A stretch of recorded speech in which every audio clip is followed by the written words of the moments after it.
Olá e bem-vindos! Hoje a gente vai fazer uma análise focada em uma única fonte, o terceiro capítulo do livro O Grande Conflito. O capítulo se chama A Escuridão e ele narra uma saga histórica e cósmica sobre uma ótica religiosa bem específica. A nossa missão aqui é desvendar o argumento central do autor sobre um período que ele descreve como uma idade das trevas espiritual, para o cristianismo. A gente vai seguir a cadeia de eventos que, segundo o texto, levou a uma transformação bem profunda na fé e na igreja. Para situar todo mundo, o capítulo anterior prepara o terreno, falando do fim das perseguições, do paganismo e do surgimento de um perigo novo, a corrupção interna. E é bem nesse ponto que a narrativa de A Escuridão começa. E o que é fascinante na tese do autor é que ele não descreve um declínio súbito, mas um processo gradual que ele chama de o mistério da iniquidade. O nosso papo hoje vai se concentrar em como o texto articula essa transição de uma fé que era perseguida para um poder que, na visão dele, se distancia muito de seus próprios fundamentos. Certo. Então vamos começar. O capítulo abre citando uma profecia do apóstolo Paulo sobre uma apostasia. Isso, um grande abandono da fé. E a revelação do tal homem do pecado. O autor do livro não perde tempo, Ele já liga essa profecia diretamente ao surgimento do papado. Exatamente. E o mecanismo da mudança, segundo o texto, não foi pela força, mas pelo engano. Ele descreve como os costumes do paganismo, que parecia dominado, acabaram se tornando dominadores, se misturando à fé e às práticas da igreja. Essa ideia de que o vencido, na verdade, dominou o vencedor por dentro é muito forte. É a tese central. Ele propõe que esse compromisso entre paganismo e cristianismo resultou no que a profecia chamou de homem do pecado. O autor descreve essa nova estrutura de poder como uma obra-prima de Satanás, um esforço para governar a terra de acordo com a própria vontade dele. E ele dá exemplos específicos disso. Sim, vários. Uma das doutrinas que ele cita é a afirmação de que o Papa recebeu autoridade suprema sobre bispos e pastores no mundo todo. O texto chega a mencionar títulos como Senhor Deus, o Papa, e a doutrina da infalibilidade como exemplos dessa reivindicação de poder. Ok, entendi. E para que essa nova autoridade se estabelecesse, algo crucial precisava acontecer, né? O texto diz o que foi? Sim. Aí que a coisa fica interessante. Segundo a fonte, duas coisas precisavam acontecer. Primeiro, e mais importante, era manter as pessoas na ignorância quanto à Bíblia. O controle da informação. Exato. O texto afirma que por centenas de anos a circulação da Bíblia foi proibida. O povo não podia ler e os ensinamentos eram interpretados por sacerdotes e líderes de uma forma que apoiasse as reivindicações do papado. Faz todo sentido dentro da lógica dele. As escrituras teriam sido o principal obstáculo para essa nova autoridade. Precisamente, o autor lembra que o Salvador, a cada investida de seus adversários, sempre usava a expressão "está escrito". Está escrito. Então, para manter o controle, era preciso esconder ou reinterpretar essa fonte de verdade. E o segundo ponto? Você disse que eram dois. O texto conecta a uma profecia de Daniel, Isso. Sobre mudar os tempos e as leis. E o texto aponta para duas mudanças bem específicas.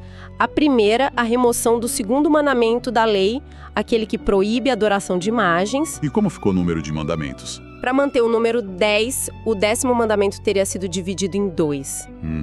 E a segunda mudança que o autor dá muito peso foi a anulação do sábado, do 4º mandamento, o dia santificado por Deus, e a exaltação, no lugar dele, de uma festa pagã. Que seria o domingo. O venerável dia do sol, como o texto chama, o domingo. Então, o que tudo isso significou na prática, para a vida das pessoas? O título do capítulo é A Escuridão. Onde ela se manifestava? O autor descreve uma mudança fundamental na fé.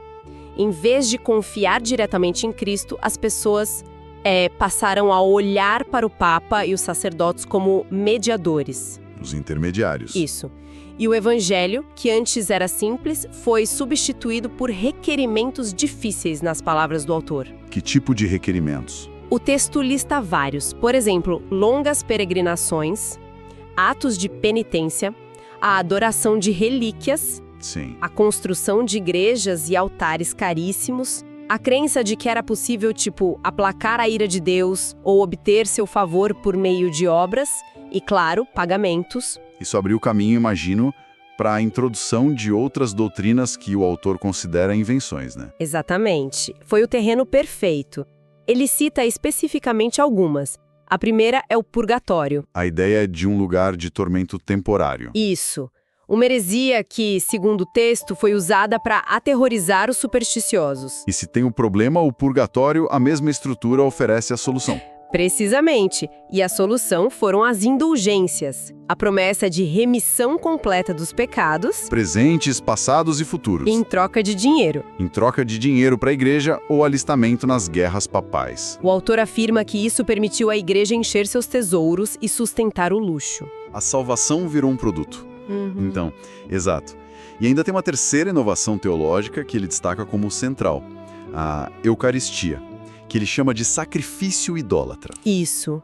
O autor descreve a missa como um sacrifício que substituiu a ceia do Senhor, onde os sacerdotes alegavam ter o poder de transformar pão e vinho no corpo e sangue reais de Cristo. É um quadro bem sombrio, realmente. E na narrativa do livro, qual foi o auge desse poder? O capítulo retrata esse poder se tornando o déspota do mundo, com reis e imperadores se submetendo aos decretos do pontífice. Ele dá algum exemplo disso? Sim, um bem marcante. O caso do imperador alemão Henrique IV. Depois de ser excomungado, ele teve que esperar 3 dias descalço no frio do inverno para obter o perdão do Papa Gregório VII. 3 dias? 3 dias. Descalço na neve. 3 dias. É uma cena que o autor usa para ilustrar o nível de poder e humilhação. Entendi. E o texto culmina com o que o autor chama de a arma mais terrível do papado. A Inquisição, instituída no século XIII. E tem aquela citação-chave que você mencionou que sintetiza tudo isso. Sim, uma frase muito forte que o autor usa. O meio-dia do papado foi a meia-noite do mundo. Uau! Para ele, o auge do poder dessa instituição foi o ponto mais baixo, a escuridão mais profunda para a cristandade. E a conclusão dele no fim do capítulo.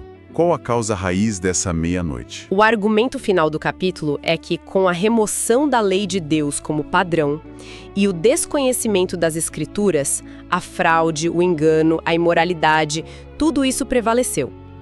O autor alega que uma paralisia moral e intelectual recaiu sobre a cristandade, e que essa foi a consequência direta do banimento da palavra de Deus. Ok. Em resumo, então, o capítulo A Escuridão apresenta esse argumento histórico-teológico sobre como a igreja cristã, segundo o autor, passou por um período de profunda corrupção. Um processo que teria sido marcado pela ascensão de uma autoridade centralizada, a supressão do acesso direto às escrituras e a alteração de leis e doutrinas. Exatamente. E essa narrativa que a gente analisou é um exemplo poderoso de como a interpretação da história pode moldar a identidade e as crenças de um grupo. Independentemente da perspectiva, a análise nos convida a refletir sobre essa relação entre poder, conhecimento e fé. E o argumento do capítulo, no fundo, é que quando uma autoridade externa substitui a investigação pessoal de uma fonte primária, o resultado pode ser um desvio massivo. A reflexão que fica é: em quais outras áreas da vida, além da religião, a gente vê essa dinâmica hoje? Onde a confiança cega em intérpretes, em vez da análise das fontes originais, pode estar nos levando por caminhos que não escolheríamos se tivéssemos todo o conhecimento.